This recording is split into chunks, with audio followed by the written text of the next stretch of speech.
Good morning and welcome to your Farm and Home Show. My name is Joanna Coles, and this morning we're visiting with Dr. Steve Higgins. He's with the University of Kentucky as Director of Environmental and Animal Compliance. Good morning, Steve. Good morning to you. Now, Steve, I'm really excited about this program today because we've been seeing a lot more of these self-watering wicking containers. And I know you've done some work with them, but tell me a little bit about what makes these special. Well, it's personal preference, and for me, they work really well because I work full time, and then I'm on the road a lot doing visits as well as doing presentations for producers while we're out, and so I'm not home that much. So what this allows me to do is basically set up a gardening system where the plants basically water themselves, so to speak. What you're creating is basically a container system in which you have a reservoir of water that the roots can reach. And once they reach them, then the plant basically just takes care of itself. All you need to do is just make sure that the level of water in there is replenished. Is it easy for, just the average person to be able to put one of these together? Yes, I did one of the publications was basically on a container system, which is basically a protein or a mineral tub for cattle. And then basically, again, you're just recycling something. And so all you have to do is you're basically playing with that container. You might have some filter fabric that you're dealing with, which is good. And then it's perforated pipe, and maybe a 2-inch diameter PVC pipe for the fill tube. And then you just basically backfill the container with combinations of potting media, maybe some compost and some potting soil, and you're done. It's very easy, very straightforward. Do they have to be the mineral tubs, or could they be those plastic containers that you buy at a department store? Yes, they could. And another favorite of mine is a muck tub that you can get from any farm store.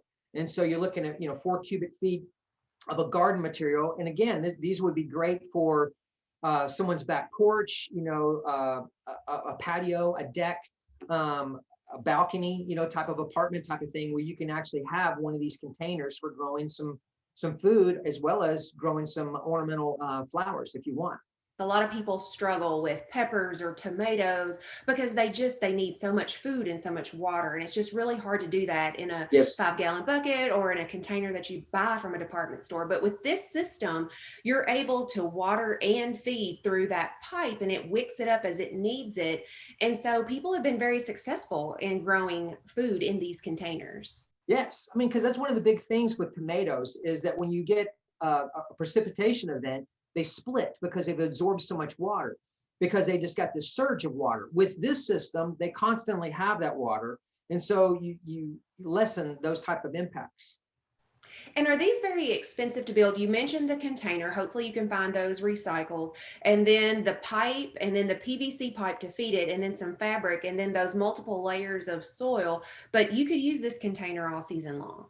Yes, and multiple times. And as long as eventually plastic does get brittle and degrade. They work great for individual plants. You can also put multiple or different species in there, like herbs. So if people wanted to spend that extra money and buy a commercial container, the concept is still the same. They would just drill a hole in that container and fill it the same way. Pretty much on a basic, let's say, mineral tub. If you put in a 4-inch PVC or a 4-inch perforated pipe in there, that's around 4.5 inches of water that you can store in there.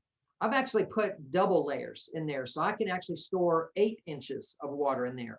And what I do is I drill the hole in there so that I actually have an air gap between the water level and so that there's some air in the top of that PVC or that perforated pipe, so that you're not saturating that soil. So wherever your water line is, then basically that soil through capillary action can wick that water up probably about another 4 inches easily. And then if you have 6 inches of soil, then basically that you can have a root system that goes down 6 inches, and then it's going to hit this constant moisture and constant water level. From there, it'll send roots all the way down into the bottom. So like if you disassemble these things after the season, you'll just see a huge mat of clean roots down in the bottom where these plants have been getting water and nourishment. All right. So if people are excited, it's starting to be, peak garden season. There's a publication to kind of help them walk through the process. Yes, there is a self-watering wicking container publication that we just published just a couple months ago that should be able to walk anyone through this process. All right. So if you're interested in building one of your own, you can always contact your local extension office and we'd be happy to help. Thanks for watching and have a great day.